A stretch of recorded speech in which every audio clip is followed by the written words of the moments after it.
A couple of years ago, I discovered Canva, thanks to a brilliant fellow executive assistant who used it to bring life to team letters and morale events. Honestly, it was a game changer for me.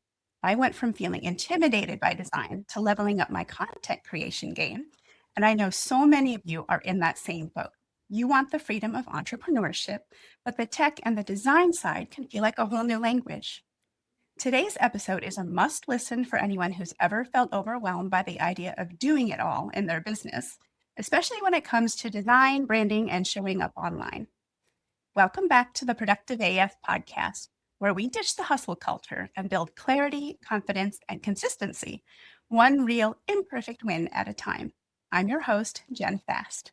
My guest today is Mélissa LeMay, one of only 43 Canva Verified Experts worldwide and the creative force behind Graphic Maven and the Canva Template Collective.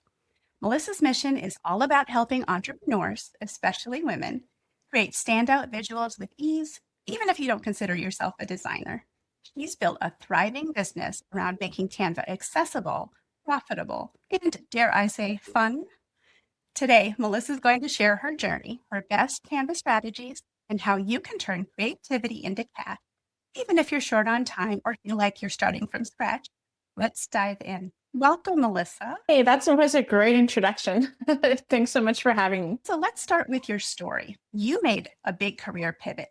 Can you share what inspired you to leave your 9 to 5 and how that journey led you to where you are today? Yeah, it's kind of a wild journey, I would say. I was working in 9 to 5s, like I would say most people, most people back at some point, right? We all had a job at some point.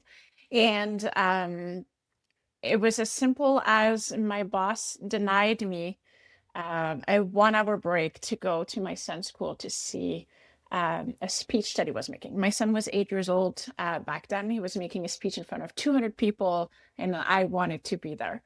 And he said, "No, you can't go." And I was like, you know what? There's never going to be anyone in this world that's going to tell me when I am allowed to or when I'm allowed to show up for my children. Like, this is not going to happen ever again. And I put my 2 weeks notice, and then I was like, okay, well, I don't have a job anymore, so what am I going to do?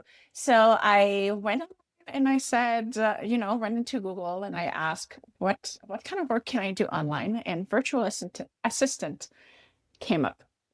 So I started a virtual assistant, like general admin stuff that I was doing, and I actually hated it. Like, I didn't like the, answering emails for people. I didn't like that aspect. Some people love it. It was just not for me. But I had replaced my 9 to 5 income with it. So I was like, you know what? That's what I'm doing.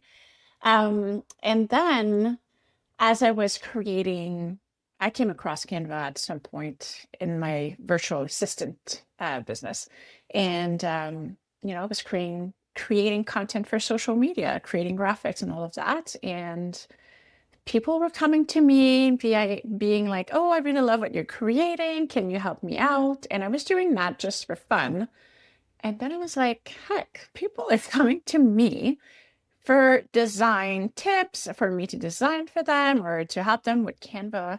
Maybe I can turn this into a side hustle because I really love creating in Canva, but I didn't like the virtual assistant part of the business. So I created like a little side hustle that I called Graphic Maven.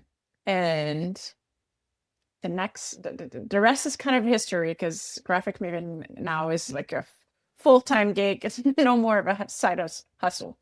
It's funny how our journeys have been a little bit similar in that just 3 months ago, I had one of those last straw moments at my corporate job that I had been at. I was in corporate for 30 years, and that's when I realized I don't want to do this anymore. Like, I don't want to answer to other people and be in their timelines. And I ended up just quitting my job within a weekend and starting my own thing just like you. So I totally get that. I also love how you turned a side hustle into a business that truly fits your life. That's something our listeners crave: freedom, flexibility, and work that feels aligned. You've been working with Canva since 2018, and now you're one of only 2 Canva Verified Experts in Canada. For those who don't know, what does it actually mean to be a Canva Verified Expert, and how did that opportunity come about? Yeah, so I became a Canva Verified Expert, I think back then in 2000, I think it was 2018. Yeah, so that was the year that I became a Canva Verified Expert. Back then it was called Canva Certified Creative. Like the name was different. Um, I was all over social media, helping people with Canva. Like when I tell you that I loved helping people getting to understand Canva, getting to use Canva, like I actually was doing that, like just free stuff, just answering questions for people for free. Like I wasn't charging for anything at that point, but I gained so much authority and people got to know me and I gained so much visibility that I guess Canva came across my accounts and they basically asked me if I wanted to become a Canva certified creative. And I said yes. And I've been part of their program since then. So basically, the Canva Verified Expert, we're handpicked, meaning that Canva picks who joins the program. So as of right now, there's only 43 of us. Um, we're a pretty tight gang, and it's a lot of like different backgrounds too. But people that come into the Canva Verified Expert are basically leaders when it comes to Canva. So we're there to spread the love, the Canva love to other people, but also like educating people around Canva. And we also work really closely with the Canva team, meaning that we help them develop some of the features, we help them test some of the features. We get feedback from our audience, right? So Canva is like working in their offices and doing all the back end stuff, right? And making this platform amazing, but they don't work necessarily with the people using the platform. So we are kind of the like middleman between our audience and the Canva HQ, where we pass on some feedbacks and things like that. So basically, we work closely with the team to make Canva better and spread the Canva love. Love that. That's such a unique credential. And it's clear that you've built real authority in this space. But for a lot of entrepreneurs, Canva can feel overwhelming at first. Many in our audience are doing their own marketing and social, just like I am. And tell me if this sounds familiar. I want to learn Canva, but I don't have time for another tech rabbit hole. What would you say to the woman who feels stuck at the starting line? So, if you're just starting with Canva, or if you feel overwhelmed, like you've been using Canva for a while and it still feels overwhelming, I would say stick to the simple stuff for basically everything. So, both the Canva features and the design layout. So, if you're just starting out and you're not design savvy, don't go and try to learn all the fun, funky things in Canva. Start with the basics. So use very minimalistic design layouts that are easy for you to edit. And then when I say minimalistic, I mean like not too many elements. So there's not like all these different pieces moving on the graphic. So minimalistic would probably mean simple text box, just a few maybe images, and that would be very minimalistic. But you don't need to have all the bells and whistles. Just stick to the basic stuff. And then I would say create only what you need. I know it's hard, but don't go down that rabbit hole of creating all the graphics that you're not technically going to use. So I would say start with a template and build on that one template. So create maybe 5 or 6 templates for yourself, for your business, and just use those for a while. Just have those 5 to 6 templates that matches together and that they're cohesive. And what's that's going to do, it's going to help you stay consistent online because you're going to have those 5 or 6 graphics that you're reusing over and over again. And it's going to make it easy for you. Because a lot of people don't post on social media because they either don't know what to say, or they don't know how to design, or they don't know what to put on the graphic, or they feel like their graphic is not good enough for Instagram and things like that. So that would be my main tips. And I would also say start learning little by little. Like don't try to learn it all at once. It's just there's just so many things you can do in Canva. So just start with what you need to know in the moment. Once you've kind of nailed that down, then you can start learning more and more.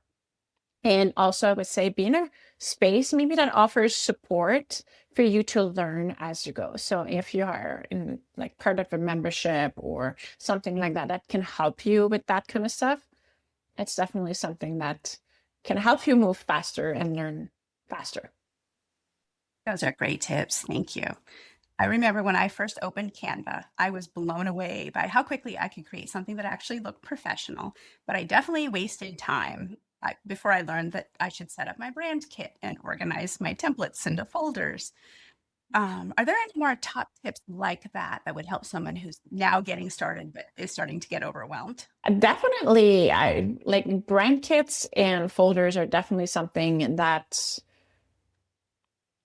if you're just starting out, for sure, those should be something that you utilize. For sure, the brand kit, just simply because it's going to make the content creation so much easier. It's just going to be able to apply all the colors and the fonts and all of that to your graphics. And honestly, it doesn't take long for you to create that. It's just a matter of actually doing it. And then folders, honestly, if you're just starting out in Canva, you need to have folders because it's going to save you so much time from, just being organized, having everything organized into folders. And the thing is, with Canva Pro, you can actually have unlimited amount of folders. So you can be as organized as you want. And it's just a matter of just putting the things in the folder. You launched the Canva Template Collective, and now you're rebranding to the Branded Business Collective. Can you tell us what inspired this evolution and how your membership supports entrepreneurs who want more than just templates? They want that real support and the community. Yeah, for sure. So basically, the Canva Template Collective was more of a subscription. I feel like a lot of people are thinking that membership and subscription are the same thing, but it's not necessarily the same thing. Just like, you have a subscription to Netflix, you have access to the content. So it was kind of the same thing. There's no real support when you subscribe to Netflix. So it was kind of the same thing. People were getting templates delivered each month, and that was pretty much it. But I realized that um, people were craving support and they wanted to get feedback on their graphics, and they had like business questions like, I'm launching this thing, so how many graphics should I have? Should I have an email list? Like things that were all somewhat related to graphics but also related to business as well.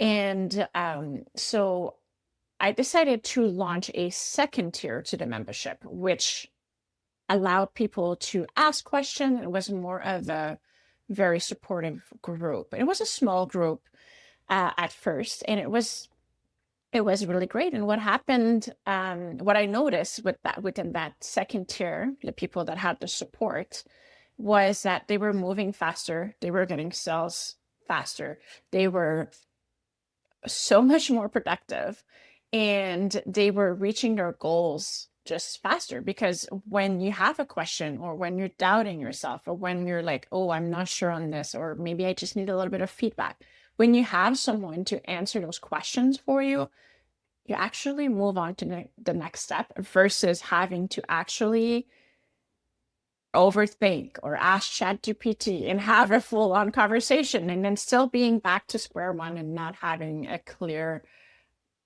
path of what you're doing with whatever question you had. So I was like, okay, these people are moving way faster, getting faster results. They're making more money.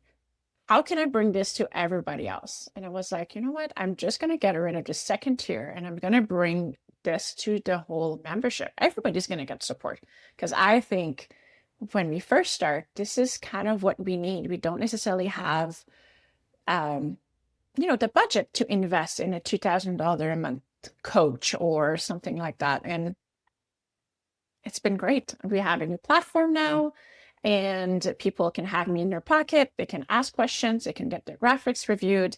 And it's just a great community overall. You know, I'm all about anything that makes me more productive. And I usually focus on systems that save time and brain power. But as we know, having a community can be really powerful. And it seems like having a creative professional like you in the corner would be a real game changer. You mentioned being able to organize more folders with a Canva Pro account. Can you tell us kind of the differences between the free account and the pro, and then something called Canva for Business now? Yeah, so there's a lot that you can do with Canva Pro. Like we could be here all day talking about the differences, but basically, I think there's three tiers that we need to be aware of. Like there's another tier that is like enterprise for big businesses, which doesn't apply to us. So basically, you have Canva Free, which everybody can get, right? And you have limited features. For example, the brand kit would be one of them. I believe that you can only do certain things with the brand kit, like it's not as extensive if you have Canva Pro.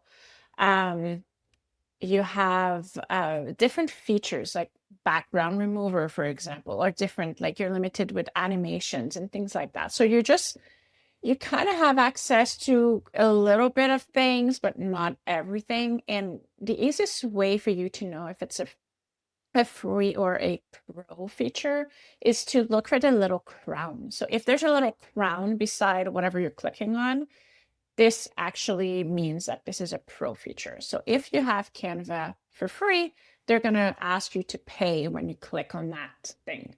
So with Canva Pro, what is great is that you also get access to all of the images, so you're not restricted, all of the elements. So if you're designing something and you fall in love with it at this, let's say an element or something, and it's a pro feature, when you go to download your design, it's going to prompt you to actually pay for it. And honestly, the pro feature is not even that expensive. It's a business expense, right? And it gives you so much more.